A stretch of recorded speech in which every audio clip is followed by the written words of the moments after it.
আজকে সকালবেলা ঘুম থেকে ওঠার পরে একটা মহিলার স্ট্যাটাস খুব চোখে পড়ার মতো ছিল।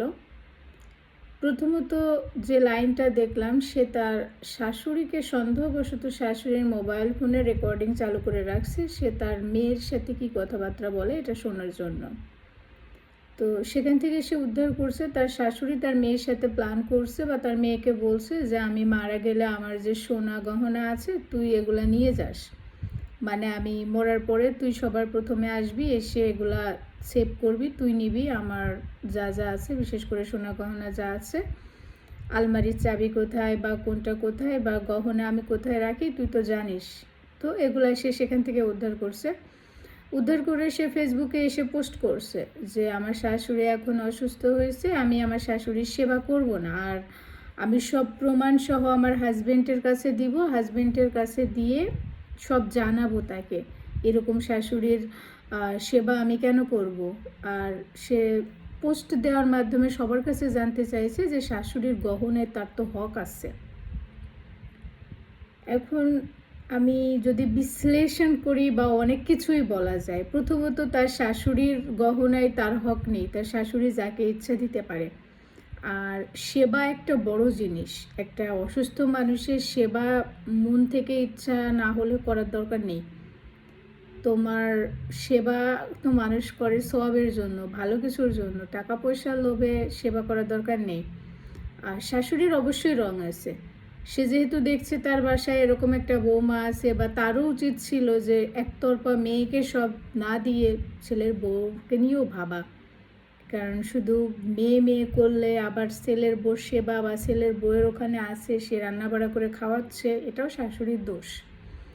তবে সবথেকে বড় কথা যে সে তার হাজবেন্ডের ফোনে রেকর্ডিং চালু করে রাখতো, ওটাও একটা মেনে নেওয়া যায়।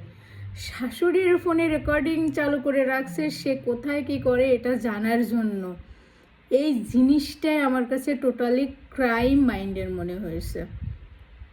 যে মানুষ সুখে থাকলে কাইন্ড অফ ভূতে কেলায়, মহিলা শান্তিতে আছে, সংসারে ভালো আছে, এই কাহিনীগুলো করে সে সংসার নষ্ট করছে। আবার সে যে ফেসবুকে পোস্ট দিছে, পোস্টের মধ্যে অনেক মহিলা এসে বলতেছে হ্যাঁ আপু আপনার অধিকার আছে, আপনার হক আছে, যে দিবে না আপনার সেবা করার দরকার নেই, কুপরামর্শগুলো দিচ্ছে। তো বর্তমান মানুষের এই হচ্ছে একটা প্রবলেম, বড় প্রবলেম। উল্টো দিকে আমাদের দেশে, আমাদের পুরো পৃথিবীর কথা বলবো না, আমাদের দেশে এমন মেয়ে আছে, অনেক মেয়ে আছে যারা শ্বশুর বাড়িতে শ্বশুর শাশুড়ি একটু ফোন করে ভালো কথা বললে তারা খুশি হয়, বা বছরের পর বছর ওয়েট করে থাকে যে শ্বশুর শাশুড়ি কবে ফোন করে জাস্ট জিজ্ঞেস করবে যে তোমরা কেমন আছো, কী করছো, কী খাচ্ছ।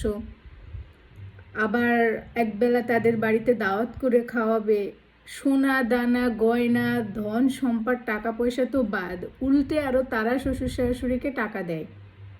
টাকা দেওয়ার পরেও শ্বশুর শাশুড়ি তাদের সাথে ভালো ব্যবহার করে না, অন্তত ব্যবহার দেওয়ার তো দরকারই নেই, জাস্ট একটু ভালো ব্যবহার করবে, একটু ভালো কথা বলবে।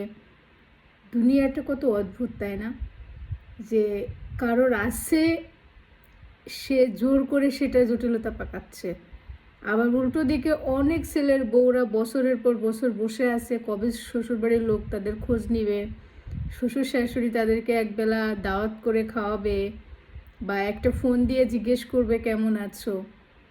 কি অদ্ভুত এই দুনিয়া, মানুষের কত ধরনের সমস্যা।